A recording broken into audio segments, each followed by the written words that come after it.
Good morning, everyone. Welcome to Accuracy in America, brought to you by Accuracy in Academia. I'm your host, Don Irvine, back in Maryland, joined by my co host, Brian McNichol, who I'm not really sure where he is. Good morning from Rochester, New York, where it Ah, is very cool and nice and breezy and fun. And I'm headed out to play golf in a little bit. all right. So you made the northern excursion this time. Yeah, You going to try to go see the Baseball Hall of Fame again or something, or you're yeah, just we're going to the induction ceremony on Sunday, oh right? So it's supposed to be Dave Parker's son reading the one for him, and Ichiro, which Lori wants to see, and Billy Wagner. Of course, I'm a huge Billy Wagner fan, so he was an Astro. all right. Next week we'll have to talk about that. I just need a little report because I've always wanted to kind of do that part, but I've been to Cooperstown on a normal summer day, and it's madness. It's a zoo. It really is, and it's way worse. And I was telling them like you got to get there real early, or you will not see the people speaking. You may be somewhere Yeah, where you can hear them, but if you want to be in that bowl where you actually see the speakers, you got to get up there really early. yeah. I need some insider information if I ever try to make it back up there again. I mean, one of my goals was to go there with Spencer and all that stuff, but if I could ever see that, but I kept saying it's like I can't even imagine how much time it would take to figure out where to park and how early to get there and all this kind of stuff. Yeah, it's I tough. mean, And the other thing is like this is a town, the size of Herndon, if yeah, that, right? And there's 400, 500,000 people there. That's it's not yeah, made for that. right, right. I mean, this is another case of where you have a town that is relatively small during the normal course of a year, except during those summer months, and then particularly during this weekend when they have the induction ceremony, it balloons, tremendously. Obviously, too, how much you're going to have all kinds of media are going to be there. It is quite it's quite the thing to see, I think, and all that. And the Hall of Fame itself is a great place to visit. As they continue to add a plaque or two, or three or whatever every year or so. So it just it's definitely. I haven't been to any other Hall of Fames, but I can't imagine anything really.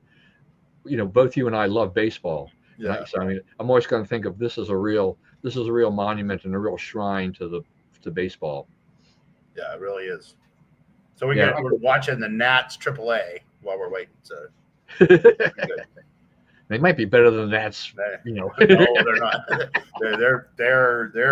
They are lower in the standings than the Nats. Yeah, They're the in Nat, way worse shape than the Nats. the They're Nats have terrible. got some good ball players, but their bullpen is a horror show, and Yeah, some other things. It just, you know, here we are. What is it? 6 years past the World Series victory. No more. No Soto, and all these other things. Uh, but and they've but got some. They've on got the some other good. hand, a good young core of people. They do, but they haven't figured out how to get the pitching side of it. I mean, they've got some decent young pitchers, but that bullpen is still pretty shaky, and Yeah, they lots of issues. And I don't know. My two sons too is and like, the thing about bullpen is you don't buy one until you need one, right? yeah, So if you're in the race at 60, 70, 80, 90 games, then you're like, okay, we need to fix the bullpen, right? But if you're 12, 15 games under at that point, then you shouldn't spend money on bullpen. It right. They're doesn't not. They're, matter, they're not. They're So not good. Yeah, I it's a mean, tough thing they're trying to navigate. yeah, I mean, we're eight. Is it July 30th or 31st, which is the trade deadline? I don't know. Did they do it at 31st at 31st is 4 p.m. the trade deadline? Yeah. So Yeah, Lori raised this the other day, and she's right. She's like, it used to be that the deadline was midnight, right? And so like Astros, remember they got Justin Verlander at like 11:59:50, like 10 seconds literally to go when he said yes, and they called everybody and made it happen, right? 10 seconds. Now and there was always the thing of guys getting called off the field, right? It was some guy trots out to left field, then some other dude trots out to left field to take his place and they shake hands because the guy's been traded. He's going through the yeah, locker room, the bench, shaking hands in the dugout, and they're gone. They don't live with you anymore. They're yeah, not for you anymore. It's really it was really like a big part of baseball. And now it's 4 p.m, and it'll be commentary fodder on the games that night. But Right. you don't get that anymore. You don't get that excitement of watching people pulled off the field and traded. Yeah, it's For whatever that's worth. yeah, exactly whatever that is worth. That's exactly right. Yeah, I should. So, but you think about like having a job where they just come in and say, "Well, Don, you don't work for AIM anymore. You've been traded to, the Cato for a player to be named later in cash." Like, okay, I'm now Cato. I go over there. And Cato is in San Francisco. You got to like uproot the family and do everything differently. Like we talk about this like there's no consequence to it, but the people dealing with it, there is. It's upheaval. All right. Yeah. In my case, AIM DFA'd me. Right. Mm-hmm. Do what? They DFA'd me. Yeah, it'd be hard to trade you from AIM. I was designated for assignment. Who exactly approves that deal? My life is okay in general. It's you kind of have to roll with the punches in life and see what you can do. All right. Well, that makes a whole lot of sense as to why you're going there, though. I mean, Lori being the avid Mariners fan, and Ichiro, what a great player. I mean, just one of the best. So it's that's a rare opportunity where there's an Astro and a Mariner in it. So so this is our year. Yeah, so now that's a win-win. That's right. All right. Well, let's actually get to the topics of the day. This is beginning to sound like my Friday night program with my friend who runs his show, and just like I put together a list of topics, and on that show we're lucky to get to like 2 or 3 of them because he keeps taking us down rabbit holes. And we roll with it, but it's like it's amazing. The third guy on the show is kind of like. It's like, okay, so we spent 50 minutes talking about this stuff. Now we're actually, the last 5 minutes, we're actually going to talk about the news. So anyway, hopefully there's some baseball fans out there as they watch or rewatch the show. So if you don't know about the whole Hall of Fame induction ceremony, definitely, watch this weekend. It'll be a great one. We have some great players there. And unfortunately, Dave Parker did not live long enough to see this happen. But it'll still be great nonetheless. All right. I don't know. I mean, so Trump accuses Obama of treason. All right. Look, you and I may have some differing opinions on this or whatever, but I just don't know why he has to go there. Okay. It's just, this is 2025. I mean, I don't, at this point, all of this stuff is past history. The presidents have taken office. They've served their terms. We're now into a second Trump term. I don't see where any of this serves any purpose, and I feel like the charges are kind of typical Trump. They're extremely dubious in their nature of this. I don't. It just tell I just. What's dubious? What do you say is dubious? Yeah, I just think it just keeps us going down. You don't think they have the evidence? Is that what you're saying?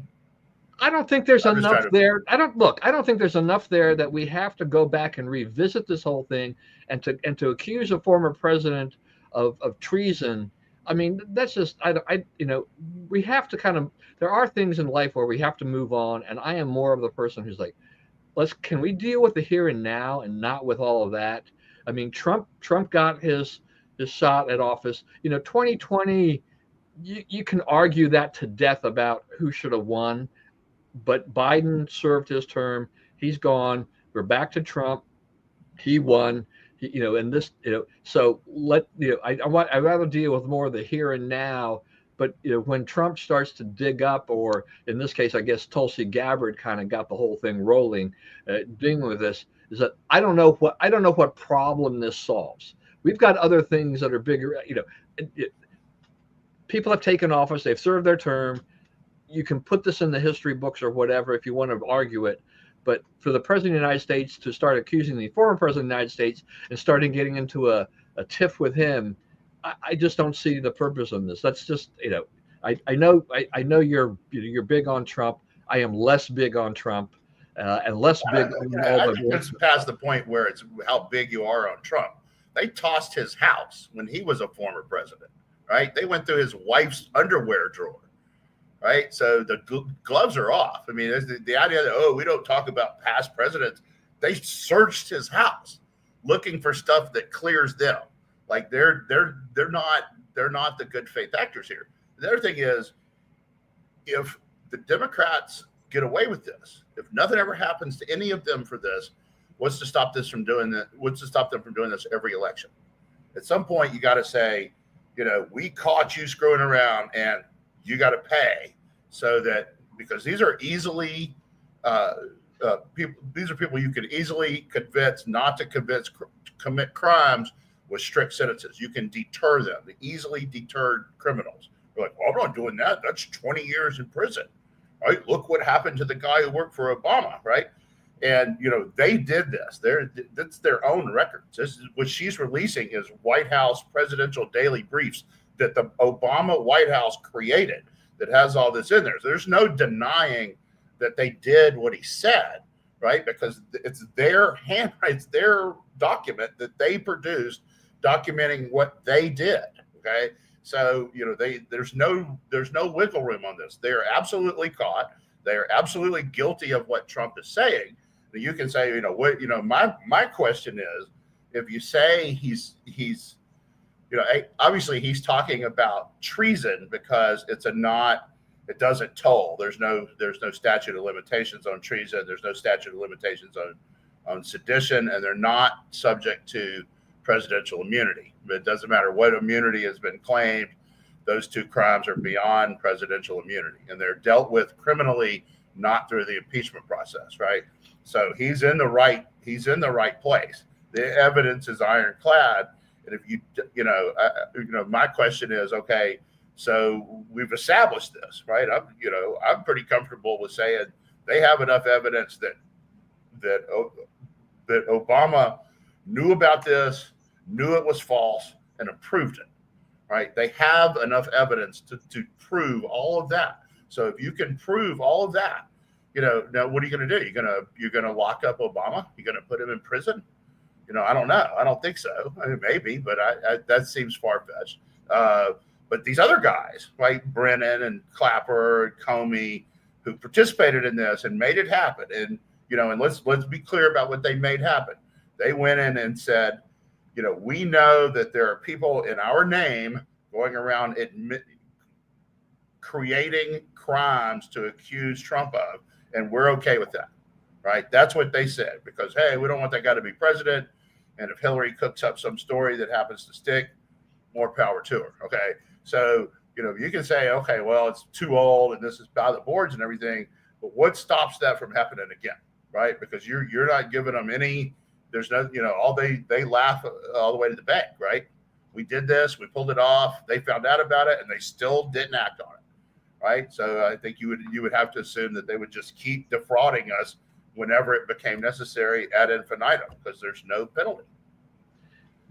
Here thing though, look, I have no doubt that there is, every presidential campaign, there's a certain amount of chicanery that goes along around. Right, but this is not, when they talk about, oh, Russia, hacked the election, okay, that's the certain amount of chicanery, right? Russia bought $65,000 worth of Facebook ads, right? Some of them were for Trump. Most of them were for Trump. Some of them were for Hillary. Okay. Yes. They meddle. Yeah. They always meddle. Okay. But that's not what's at issue here. What's at issue here, the Democrats are saying the Russians made it where Hillary could not win the election, stole the election on behalf of Trump. Right. And they know that's false. It's proven in all their documents. And you have no, they got no redress, and the evidence, I mean, it's their stuff. It's them writing what they did. So, they don't have that. They don't get that consideration. I think I just want to see this go through. I mean, if they think they really got what they've got, then you go ahead and you take it to the courts and you see what the legality is of any of this. At this point, as a non-lawyer, I'm like, okay, that's a pretty, that's a, as you said, far-fetched, on, do you put him in prison, Obama in prison, stuff like that. Um, this is why Trump goes for the high bar, something that, has a wide, this big net he can catch people in. I don't know how many people will actually wind up getting caught in the end. I mean, if Brennan and Comey and those guys did stuff that was absolute criminal, and I can't say that they didn't because I don't have a high regard for those guys, as pretty people, uh, then that's fine. Then they should face it. I mean, we saw what happened under the Nixon administration and how many people were sent to prison and everything like that. And if people are guilty to those degrees, yeah, send them to prison. Make them pay for their crimes. I don't have a problem with that. The treason and trying to, if he really wants to send Obama to prison, I don't know. I don't know that it happens at this point. You can get those convictions and whatnot and clear some of those things up.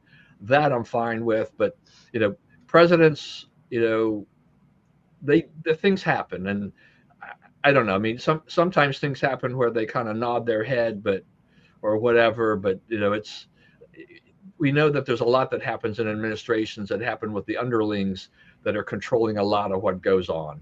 And so if they want to have an investigation in terms of how much of this goes on and transparency, I think that's what America would want to see, and that's fine. And if there's nothing there, then Trump should drop it.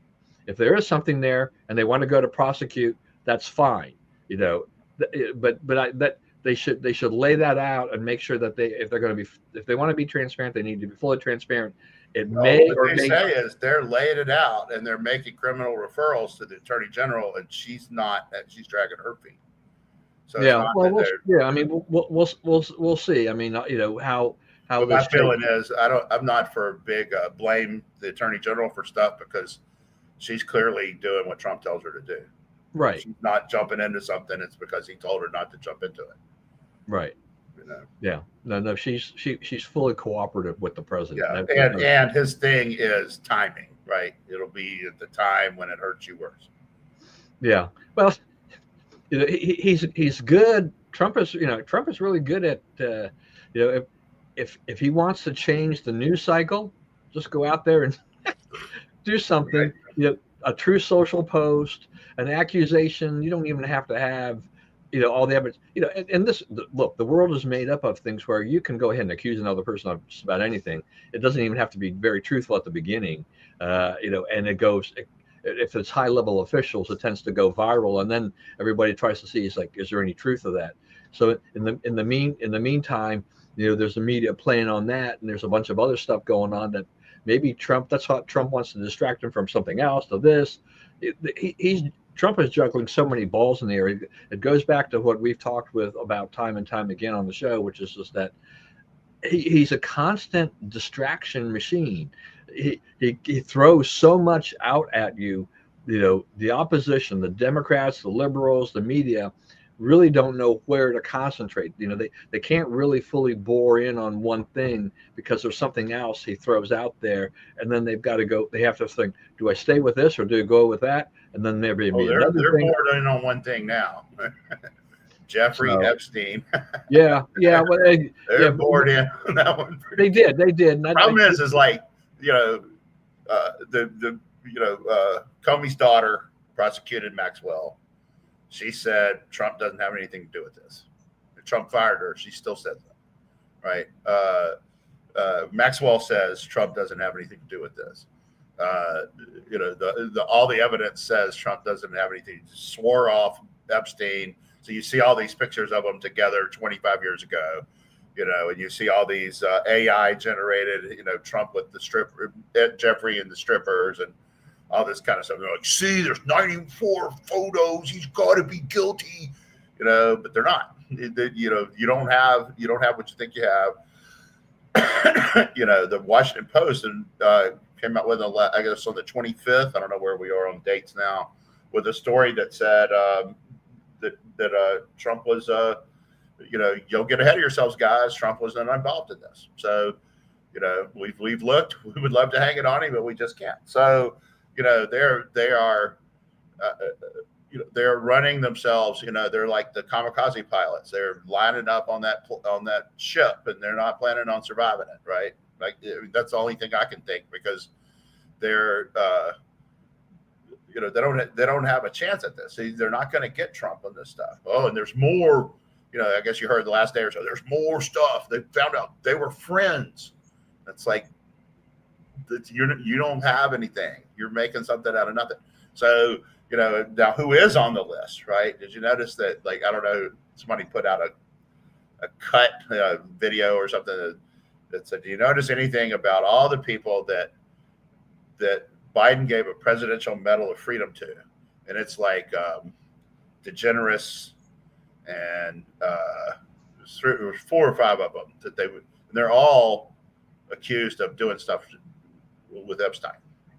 Right? They're all supposedly on the list, right? So when the list comes out, it won't have Trump, but it will have a lot of prominent Democrats. Yeah, a lot of them. In a lot of ways, I think Congress is, and I'm relieved that they've gone on recess, so I don't have to. Yeah, I don't understand that, because there's a lot of this is sealed, by non-disclosure agreements, right? And other court seals, because the victims were minors and so forth. So Congress voting for this, what would it do? Like, this is between the executive branch and the judicial branch. But Congress has no power to meddle around in criminal matters like this.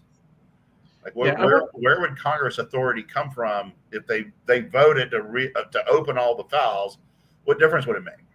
Yeah, I mean, I don't know. I mean, it looked like with Congress, it just was coming down to where, it was just, where do you stand on this? Right. We will make this a campaign issue if you align. It's a sense of the House vote is the best I can make sure. Yeah, make sense of it. That's all I could think about. Is just that I don't know why Congress is, like you said, Congress doesn't have any power to do anything about this, really. So why does it really matter? But the Democrats are definitely trying to make it matter. But they're trying to pin Republicans. They want to take the House back, next year. So they're looking for more fodder, things that they can do do that and knock off some Republicans, because there's a razor thin majority that just got a little thinner, for now. So after Mark Green resigned, so until he but one of them quit yesterday. It's back to 8, 219, 211. But that's the other thing is like we're 5 short. Not just 1 or 2, but 5. Right? One of them is my congressman. There's no one representing the 11th district of Virginia. Yeah. So I don't know when I thought the special elections would have been called a little sooner for some of these things to fill the seats, but it seems like, why do we have all these vacancies? Right. And some of them, like Connolly died in May, right? And it's not till November. Yeah, I mean, the Texas situation, I mean, they kind of similar, right? I mean, the Democrats actually had they were almost back to back, or they were very close together, and here we are a couple months later, and it's like they're not going to do this till later. Now, in Virginia, I don't know. I mean, you guys have elections this year, right? Yeah, that's right. So statewide, governor, state delegates, state senate. Yep. So maybe that was part of the calculus, is that they're going to the polls. We'll throw that in. Throw that one on there too. Yeah, I mean, look, in the end, elections are costly for the state to run them too. Right. So and the need of us being represented is not all that. Right. Take a day off. That's the other thing, right? It's like, okay, technically you're like, why do we have these open seats? But then again, the other time it's like, so exactly what are we losing for right now? Yeah, right. That's right. Could we get along with a few other than less than 435? I think it's been proven we probably can. Yeah. So it is mapped out that this is what we have to have. So, yeah, I don't know. All right. I just wanted some comments here from you about this thing I saw the other day, which was and I'm sure you've seen it too because I know it's been all over the place, where Kamala Harris issues a statement, on the 1 year anniversary when she started her campaign, Oh and yeah, there's no mention of Joe and how she got there, right? Just all this stuff, and I'm like, this was one of the worst campaigns, and I yeah. don't understand this. The Is historical moment when we began our climate or whatever it is. It's like I mean, is she tone deaf? Is blew she, $3 billion. You showed how not to do it. you know, and she's been mocked, right? I mean, she's Yeah, been widely mocked for this. It's like, who in the world thought this was a good idea? that's right. That's pretty. It's true, and it's like she's trying to rehabilitate herself for another run at it. But I think that she, of all the prominent Democrats now, she is the least likely one to be the 28 nominee because she's the only one who blew $3 billion. Yeah. Right, the rest of them have not done anything approaching that, and so you have to say, like, we gave you every chance. We didn't even make you go through the primary process, right? I mean, no one's ever had it easier than you did, and you didn't just blow it. I mean, you didn't just not win; you made it worse. Yeah, I don't know that there's ever been, like, probably, I mean, probably not in our lifetime, a presidential campaign where you had a nominee have 107 days, between the time that they were got the nomination. In this case, I can't say won the nomination really, Yeah, and until election day. obtained. Yeah, but that has to be the worst 107 days of a campaign just about in Yeah, history of ever. U.S. She couldn't politics. answer questions. She couldn't do. It's like we don't really have to talk to the press. Oh, okay. And she hasn't proven anything since, right? I mean, Yeah, a lot of times politicians, they try to learn from the mistakes they made and try to fix what's wrong. None of that seems to have happened with her, right. There's right? been no. I kid people about this all the time. Like you're supposed to have those meetings when you lose an election, and you say, "Well, this is why we lost, and let's come up with a better way." And they don't seem to have held those meetings yet. Like Yeah. the obvious things have not been discussed. So I don't know. Yeah. By the way, we'll issue an autopsy on my campaign in a couple of years or something. I hear you. We're working on it. Yeah, we're still Hopefully, working. before we have to go through this again. Yeah, yeah, just yeah, yeah. It's just amazing to me, but I don't really wish politicians, true ill will in a lot of ways. I mean, they you win. It's a lot of work to run for office, and everything like that. You don't have to. We neither we don't agree with a lot of politicians who've run and who've won, and we get represented often by people who are diametrically opposed to what we believe in, but the voters spoke and the majority wins, and that kind of thing in general. So this is the process. This is our process in the United States. Uh, but boy, she's making my head spin. Just like I don't understand her at all for someone who could potentially still have a political career somewhere. She's doing nothing to rehabilitate it at all. At all. It's. I mean, Well, I mean, she's being poorly advised, which is yeah, a problem for her all along. yeah. Something is definitely wrong there with her circle and everything like that. I don't know. I don't know. Does she listen to her sister too much? That. All these people that are around her. I don't know what the heck's going on there, but Kamala, you need help. Yeah, and you're not looking in the right places. Right, right. You're not looking in the right places. All right. So we had news this morning too that Trump has announced a trade deal with Japan at 15% tariff. I think the market probably breathed a sigh of relief that yet again more progress is being made on the trade front. So that's good news. I think the EU is still somewhat resistant to some things, but you know my position. I'm still very much a free trader, and I'm not really a fan of the tariffs. But he has made these somewhat effective at this point. I mean, the inflation figures from last week seem to show a little bit of the effects of the trade. The whole tariff situation. But But at once the again, same time, there was PPI went down again. It's down around I don't know about 1%. that. I think everything was flat or maybe a little bit of.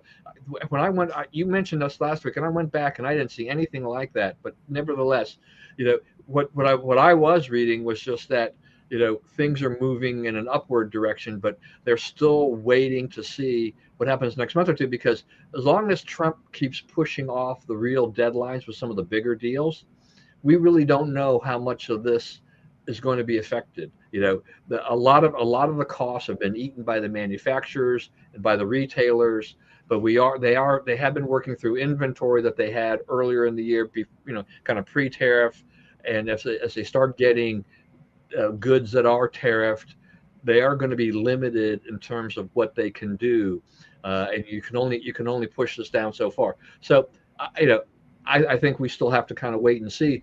But if he continues to make these trade deals, then we continue to get a clearer picture to see if we can generate more money, for the U.S. But we've got a really big deficit. We've got a really big, national debt. It would take it would take a long time for any of this to really make much of a dent in that. But it would be amazing if we actually got to a point where our deficit was actually reduced by a significant number. But really, the thing is, stop the spending. Well, it's not getting worse. For the first time since the Clinton administration, it's not getting worse. It's getting better. Right. We're actually running deficit month to month, budget surpluses. So, take in more in a month than we've spent in a month. We've done that 4 straight months now. Now, a couple of them were, one of them was April, which obviously the IRS makes out pretty good in April, right? But May and June are now in that period too. I haven't seen anything on July yet, but May and June we're going to run surpluses. Budget surpluses. Yeah. So yeah, I think that Trump's point is, we can't sell bonds, we can't finance the debt unless we get it down a long way. So whatever else has to happen, you have to cut the cost of borrowing, or that's going to be all we can pay for, right? It's headed to the point where that's all we will be able to pay for is the interest on the debt. So, right. You have to head that off, and that's what he's doing. And it doesn't look, immediately, wildly effective now. It's certainly not making prices go down, but it's not been an upward spiral. It's nothing like the Biden 9%.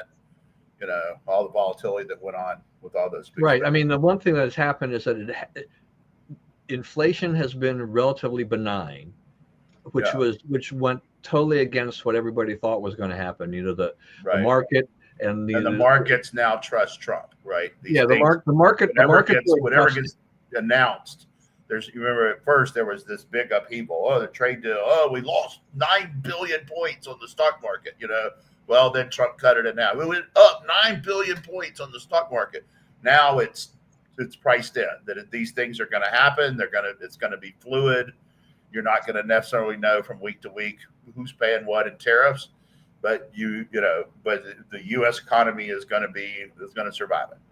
Yeah, I think the markets have now adjusted to Trump, realizing that the deadlines can be moved if there's progress in the talks. Yeah, he's not made that so. Yeah, he's not trying to commit economic suicide. They know that. Yeah, I mean, I think they understand that aspect of it. So they're kind of doing these, and so the markets are like, okay, well, we've got another deadline coming up. Where are we there? What is the administration saying about that? And what will they extend them to? And so slowly but surely, countries kind of come into the fold and agree to a set of tariffs that that both sides are at least, I guess, happy with, or just say this is what we can live with. Yeah, we let people light us up after World War II. We let people beat us badly in tariff negotiations because we wanted to help them. Right? We could finance our government with income taxes.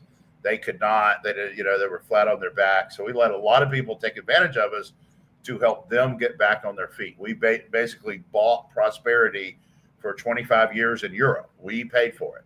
And so now Trump is saying, Europe's okay now. Europe's making, Europe's problems are now largely decisions of its own making with regard to, trade, protectionism, immigration, so forth, right? So Europe, you deal with your Europe specific problems, and we're gonna straighten our books out too. So Yeah, I mean, there's nothing wrong with us trying to kind of even everything out a little bit right, because we have let the we paid and allowed the other countries to tariff our goods really without any protest, and yeah, yet and then while we weren't putting tariffs on theirs, we're putting smaller tariffs on their goods coming in, so the playing field was not very level. Uh, right, but so the closer they can be to being level, and sometimes there's little things that go on in that. It's like I don't know that you know if Japan had a 30% tariff on our goods that we had to immediately have a 30% tariff on theirs. Maybe there's a little wiggle room in there depending upon what goods we're talking about. I mean, I think you have to. I don't know that you can't really do a whole broad brush with things. So there's so many different valuations of so many products. Big ticket items, low ticket items. You have appliances and autos versus you know yeah. a phone or maybe one of the things. Where are your inputs? Yeah, yeah. What constitutes an input? I mean, It's a lot of stuff that has to be hashed out. yeah, I mean, does an item of clothing, things that we wear, should that be tariffed at the same level as an auto, that Right. type of thing. So I think that those are all that takes a lot of work. That's all I can Right. say. That's a good example. Is like we've been over backwards to let the Japanese auto industry, come into America, establish a very big presence in America, right? And they won't allow us to sell GMs or Fords in Japan. So, Right. I mean, that's the kind of thing that's getting straightened up here. We thought it was fine, and it was fine for a long time, but it's not fine anymore. It has to be cleaned up. Yeah. No, I mean there are just these imbalances that go around. It's like I I have no problem though allowing when we allow the Japanese to come in here because that's all I've owned now for decades. No, me too. Yeah, I hear you. I mean, I got a German car now, and I'm going back to Japanese next time. Yeah, just as an aside on the German cars, it's interesting because when I was younger, I was led to believe that the Mercedes and the BMWs and things like that were like great cars, right? But then I've heard, since then throughout my life about sometimes they require some expensive repairs. Yeah, no one Yeah, wants to work on them. It's very hard to repair them. Everything is cased in metal that you have to take off to even yeah, look at what you're looking at. yeah, And yeah, premium gas, you can't use regular gas. yeah. It's a lot of little things. The oil changes are $170, right? I mean, it's a different world. Yeah. So yeah, no, when we always buy. I don't know about you. I mean, we always buy our cars. Well, we get ours used, but we get them from an auto broker because we've got a couple of them here very close by to us. We were introduced to that, and we're like, oh, this is a process where we're now just kind of looking at Lexus type cars. We've had a wonderful experience with them. We get them at a pretty good deal, and it's a no haggle situation. The Right. broker's already bought the car at auction. They check it out, they prep it for sale, and they say, "This is the price." Yeah. You want And one, bring us much money. yeah, it's like you want to pay this price, fine. You don't want to pay this price, I'm going to sell it to the next guy. And Right. they move cars unbelievably. It just the inventory. I mean, they just so their inventory turn is fast. I mean, it would make probably makes the regular auto dealers just salivate at the fact that these guys can turn the cars over and sell them so fast. But they just have a model that says we'll buy a car at auction for 30,000 or whatever. We'll resell it at 35, and that's it. We'll take a 15% markup or whatever and move on, and that's it. You're out the door, and we have no more responsibility. You go and if it's still under warranty, you deal with the dealer or whatever. Boom, you're done. But our cars have required almost no maintenance compared to the American cars we owned. It's just That's right. I'm sorry to the Fords and the GMs, but when I look at my lifetime of owning Fords and GMs compared to owning Japanese cars, night and day. Night and day. It's like Yeah. I gave them chances. You gave them chances. You know, they didn't And mess up. I'm too old. I'm old anyway, but I am not going back. You know, Right. And I don't want to, you know, the other thing, at my age, I don't want to be standing on the side of the road, you know, 2 o'clock in the morning waiting on somebody to come help me out. You know, yeah, I want my car to yeah, get me home every day. exactly. All right. From after that aside, all right. Another thing, I don't think we talked about this before, right? Stephen Colbert getting canceled. Yeah. Yeah. I think the funniest part of that is I don't watch any of those shows, so I Right. really don't care. It's past But my bedtime. yeah, I hear you. And if I'm up that late watching TV, it's some ball game I'm interested in, right? It's not this guy.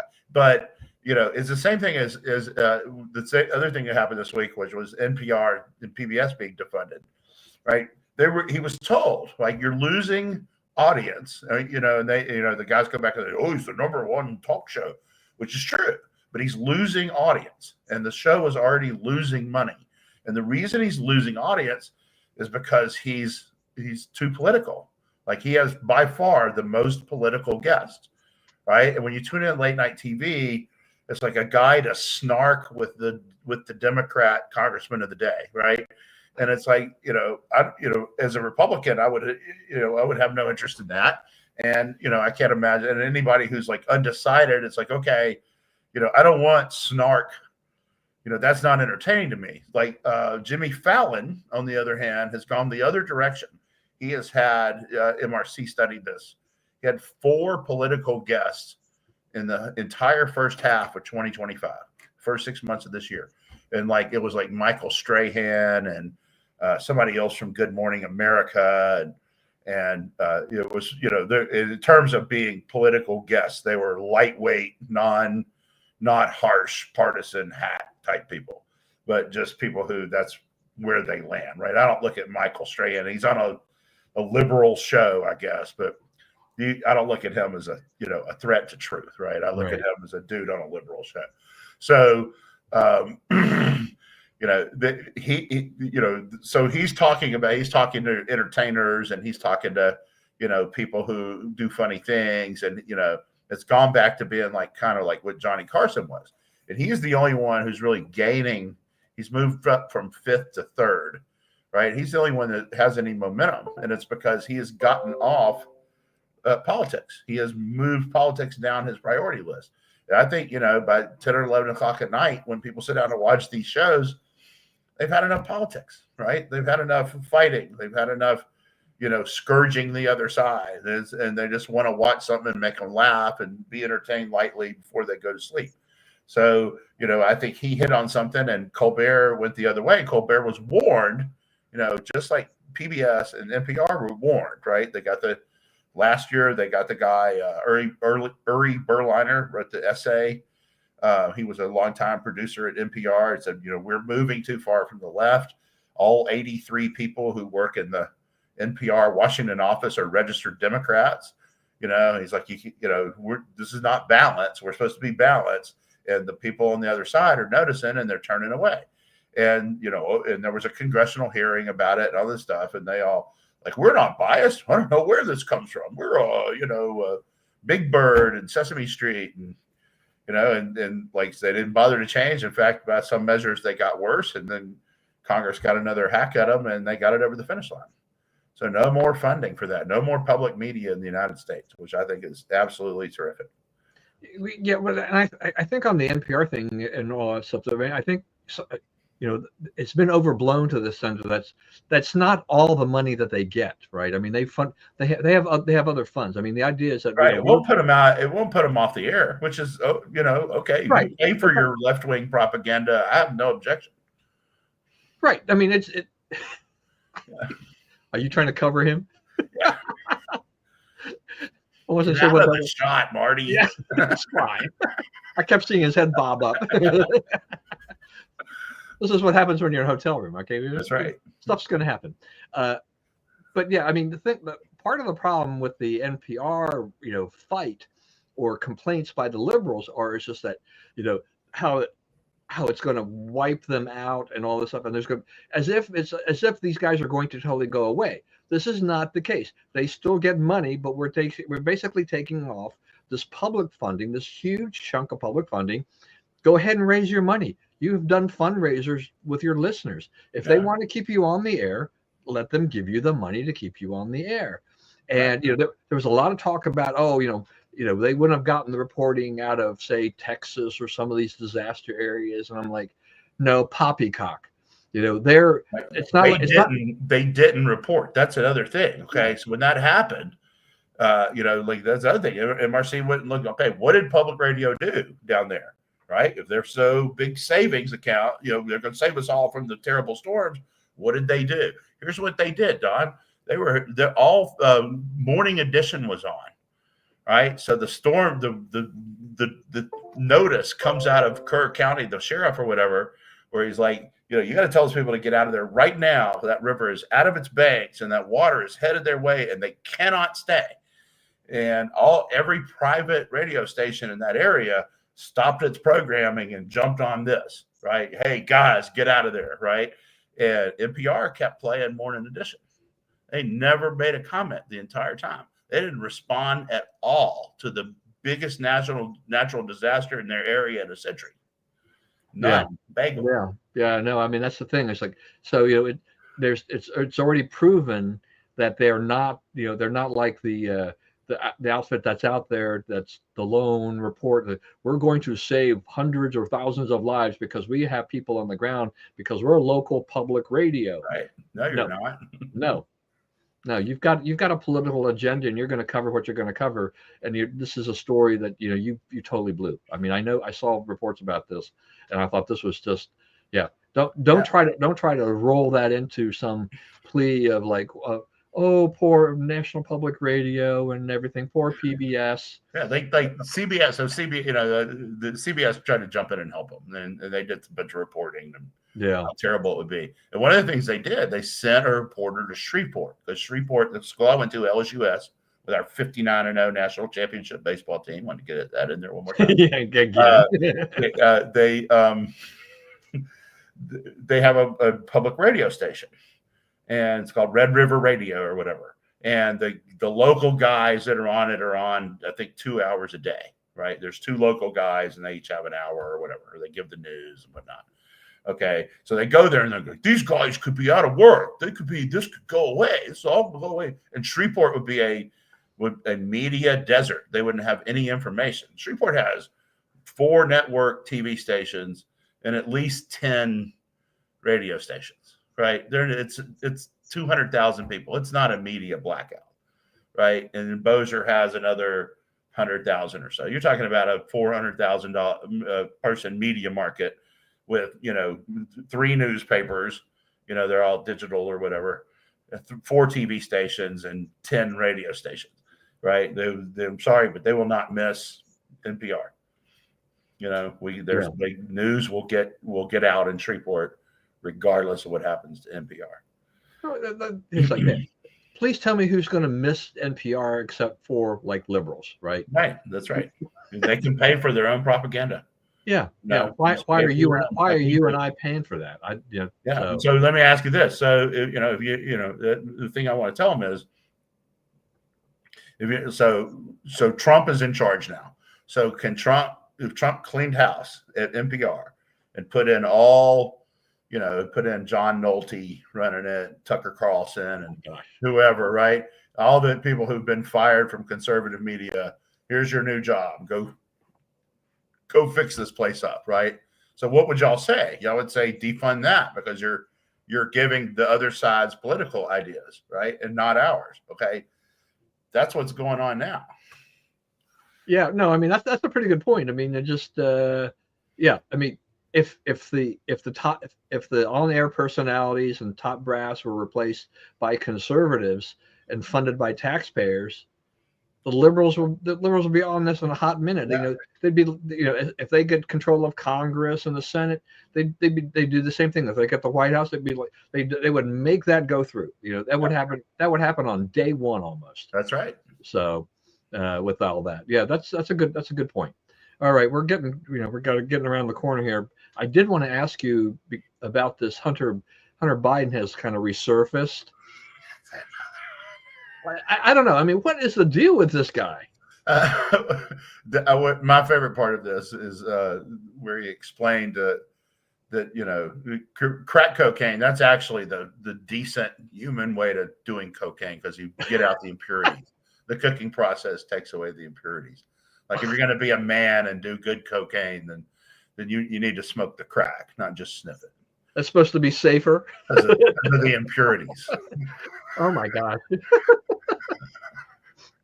So I don't know what he's doing, right? Because there's no, don't rehabilitate your image. I guess they're all mad at Kamala for taking shots at Joe without, when she was her own worst enemy, and Joe could have won, and this and that and the other. Joe couldn't have won. That's why he got out, right? He would not. That would not have happened if he and others had not concluded that he could not win. So the whole thing's kind of a farce. Well, I mean, I think one of the statements he made, and this is all kind of a paraphrase, and this is the aging process. We saw him at 80, we saw him at 81, we saw him at 82. It's like, and to basically say that he wasn't declining, it's like that's a bald-faced lie. Yeah, I mean, everybody in America could see this. It's like, I understand that you want to defend your father. Okay, there's nothing wrong with that at all. But let's, you need to be truthful in the fact that, yeah, look, Dad was having a few problems, okay, and all this, and then he takes a shot at Clooney, blaming Clooney, actor George Clooney, for helping to bring an end to to Joe Biden's campaign. But that campaign was in trouble anyway, right? I mean, right. It ended when Trump said, I don't know what he's talking about, and I don't think he does either. Yeah. That was the end of Biden's hope of being president. Because one time, everybody in America had to look at their TV and go, Trump is right. Yeah, look, Joe Biden ended Joe Biden's campaign. Yeah. That debate, what was it, June 27th? That was an utter disaster. Yeah. And and as even if Democrats, and people who supported Biden said, it's time to step aside, move aside, and all this stuff, helped fuel, the fire to get him to step aside and turn it over to Kamala. The fact he had no path at that point after that debate. Yeah, I remember, so I may have said this on here before, but MK and I were riding up to Pennsylvania for a basketball tournament that night, and we listened to that debate on the radio. So we did not see it at all. And I'm telling her, we're just trying to sort out what we're listening to. And I'm like, most of the time on these debates, as soon as it ends, the media comes on and says, well, the Democrat won. Obviously, he just completely smoked the other guy, right? But I don't think they're going to be able to do that this time. I'd be surprised to see if they try to cover this up. And sure enough, as soon as it ended, the first voice you heard was Abby Phillips saying, I don't think anybody can say that went well for Joe Biden, right? I mean, they immediately just said chips into the pot because that one won't work. So, and then they came up with something even worse. I disagree. So I disagree with Hunter's premise that Joe could have won if it had stayed on the ticket. I don't think that's realistic. Yeah, no, I don't think. I can't find. I don't know who would actually agree with that except the Biden family or something. Right. And the other side of this is, while they were trying to sort out who was going to be in charge, and while they were going through all this confusion about Joe and is he mentally up to it and all this kind of stuff, the Trump campaign was quietly turning the whole country redder, right? And it's not all red now, but you remember, it's all but something like 25 counties in the whole country moved to the right in this election from what they did in 2020. So, I mean, that's almost the entire country moved in Trump's direction. So, they'd have had, you can say they ran bad campaigns, and they did, but it would have taken an extraordinarily good campaign for either one of them to win. They just didn't have a strong candidate, and the Republicans had not only a strong candidate, but maybe the strongest campaign operation ever. Yeah, what I meant to say earlier when you were talking about the campaigns too is just that I just saw before the show that Poly Markets is already starting to run betting on the 28 campaign. So they got JD Vance at 28%, and I think Newsom is second, but he's well behind that. You know, Yeah. this is 3 years. You know, we got over 3 years to go here. So there's a lot of things that will change between Yeah. now What and does then. Marco Rubio think when he sees J.D. Vance at 28? Yeah, and Marco's at 6. And Marco's at 6. So that Yeah. means Marco's looking at 2036. Yeah. Right. And Right. really, you know, it's very realistic to say that, you know, the whole, all of them could be looking at 2036. Right, right. Because I mean, you know, JD Vance obviously has an inside track. You're the vice president of the United States. This is basically your Yeah. next Yours to role. lose. Yeah. Right. And so now, this is the expectation. So there, other Republicans, unless there's something very odd happening, you know, other Republicans really probably will mostly clear the lane there for JD Vance. Except maybe Rubio. Yeah, I don't except know. maybe, you know, I mean, look, I'm sure that there's still some that'll look at this and they'll test the waters, Right. and then they, you know, they won't, after a while they'll realize that they don't have much of a chance, and then they'll drop out. And they, you know, whoever Trump anoints, no one else will be able to raise the money. yeah, I mean, look, yeah, Trump comes out and he publicly says, you know, I am supporting JD Vance. It's over. Yeah, you know, that's right. that'll be pretty much it. I mean, though that'll also depend upon how things are going over the next few years. Make sure that the Trump administration continues to have kind of this little role that they're on, that they keep doing these kinds of things, because then that encourages people, or at least reinforces that the MAGA agenda is something that, you know, JD can not only handle but needs to continue, rather than a change of Right. direction. Another thing that's going on, a quiet little story that goes with that is voter registration is moving to the Republicans in every state. It was there was a little period, there were some special elections in Pennsylvania where because of the special elections, people signed up to vote, and it briefly became more Democrat than Republican, but it's returned with a fury, being more Republican than Democrat. So, you know, everywhere, you know, the infrastructure that the Trump campaign set up is still doing its thing and signing up voters all over the country. All right. So we'll just address a couple of other topics really, really quickly as we round out the show here.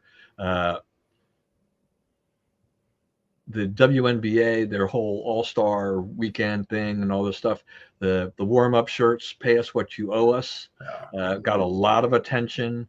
What did you agree to work for, sweetheart? What did you say when you signed that contract and it said you will be paid this amount? Did you get paid that amount? Because if you did, we don't know you nothing else.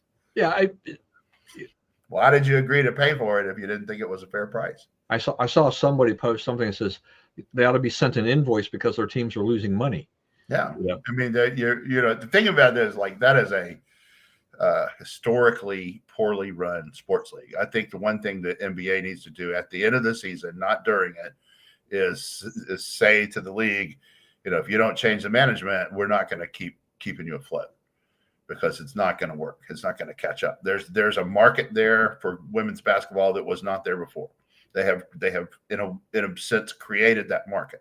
Good for them. I'm all for it. I'm obviously a pretty darn big supporter of women's basketball, but it's not. They're not going to. They can't move forward like they are until they run the league a lot better, right? And it's not just about whether they have charter flights. It's also like, how do you officiate it? How do you deal with your stars? How do you, you know, build revenue streams that don't require, you know, a lot of tons of ticket sales or TV revenue? I mean, it's out there. It's out there. It can be done. The tchotchkes and whatnot, the swag from the teams and so forth. But that's not where they are, right? And the other thing is like a lot of the teams have embraced this like urban. It's almost like they're going after the same voters Harris went after, right? The Beyonce fans and whatnot, right? And it's like, you know, marketing. You know, if you go to the games, they're obviously marketing to lesbians in some which way, because there's a ton of them there, right? Now, but the thing about it is like, okay, that's good. I'm glad there's a sport that they enjoy, you know, and go see the games, no problem, right? But you know, you're not marketing to the people who actually carry all the other sports teams to profitability, right? You're telling the families This is not a good this is not a family outing. This is not bring my 4 kids, right? It's not. It's a young adults thing, and then you have the problem with it's poorly officiated, right? They let people beat each other up, and so nobody can really score. And the beautiful basketball, because the way to get people to watch women's basketball is to play really good basketball, right? Is you can't really do it because they're allowing so much thuggery. Yeah. No, I mean, it's just, look, I mean, what was it? Caitlin Clark's contract was what, 76,000? She's got millions of endorsements and stuff like that. But exactly where are the revenues that they're supposed to pay her more money? I mean, you Right. cannot equate. I mean, this is all part of this equality movement. Oh, they need to be on the same level with the NBA. Right. And if we pay you what we owe you, if we do that, then we have to pay Caitlin Clark about $5 million a year, and the rest of you guys, like you say, 60 or 70,000. You good with that? Oh no, that's totally unfair. Well, ask Americans how many of them say name 2 NBA players. Come back and tell me what percentage of those 2 WNBA players doesn't include Caitlin Clark. People say name 2 players. 95% of the people in the country are going to say Caitlin Clark for one of those 2 players, right? Because they don't know any of the rest of them. She's like she is to women's basketball as Tiger Woods was for golf, right? Right. She brings the sport all the recognition, gets everybody paid a whole lot more, and they treat her like garbage. Yeah. That's part of the whole thing about it. There needs to be a big sea change in going on that. That's right. We're a tad over time, but I think we would be remiss if we did not at least mention the passing of Ed Feulner from Heritage Foundation. So one of yet another visionary conservative, giant of the industry that we're both in. Yeah,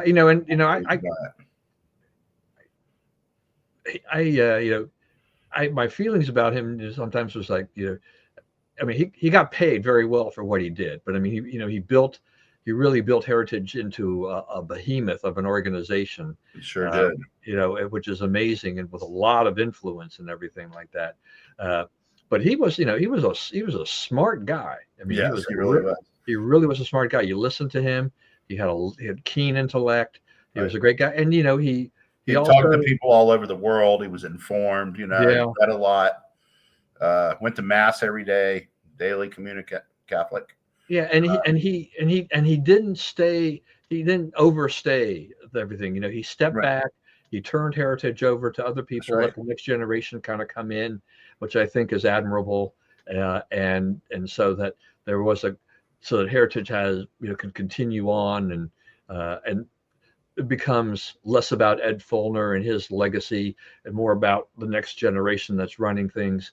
So, as time goes along, I think it becomes, the old people, we will always remember Ed Feulner because it's Ed Feulner, it's Paul Weyrich, it's Phil Schlafly, probably my father, Morton Blackwell, these types of people that have been, part and put our industry on the map. And Ed was one of the big ones of that. Yeah, without them, they paved the way for the leaders that we have today, the conservative leaders we have today. So Ed's probably one of the last of them. I'm trying to think. Reed Larson's gone as well. So it's from National Art to Work. So we had a lot of really great people running organizations that aren't with us anymore.